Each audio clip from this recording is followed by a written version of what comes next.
নতুন বছরের 3টে মাসও কাটেনি, এর মধ্যেই গ্রেফতার দুই মুখ্যমন্ত্রী। নতুন বছরের শুরু থেকেই তেড়ে ফুঁড়ে ময়দানে নেমেছে এনফোর্সমেন্ট ডিরেক্টর। এদিকে জমি দুর্নীতি মামলায় গ্রেপ্তার হয়েছেন ঝাড়খণ্ডের প্রাক্তন মুখ্যমন্ত্রী হেমন্ত সোরেন। অন্যদিকে আবগারি দুর্নীতি মামলায় গ্রেপ্তার হয়েছেন দিল্লির মুখ্যমন্ত্রী অরবিন্দ কেজরিওয়াল। মুখ্যমন্ত্রী পদে থাকা ছাড়াও এই দুইজনের মধ্যে কি মিল রয়েছে জানেন?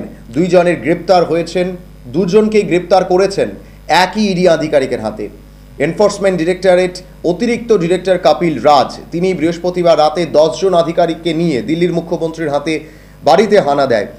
ঘণ্টা তিনেক তল্লাশি অভিযান চালানোর পর আবগারি দুর্নীতি মামলায় গ্রেপ্তার হন অরবিন্দ কেজরিওয়াল। অন্যদিকে গত 31শে জানুয়ারি ঝাড়খণ্ডের প্রাক্তন মুখ্যমন্ত্রী হেমন্ত সোরেনকে গ্রেপ্তার করে ইডি। ঝাড়খণ্ডে সরকারি জমি ঘিরে দুর্নীতির অভিযোগেই গ্রেপ্তার করা হয় হেমন্ত সোরেনকে। গ্রেপ্তারির ঠিক আগে তিনি মুখ্যমন্ত্রী পদ থেকে ইস্তফা দেন।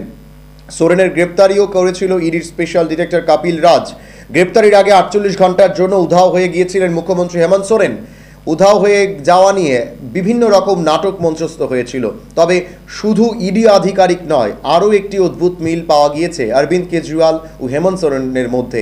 তারা দুজনেই মোট 9 বার ইডির সমন এড়িয়েছিলেন।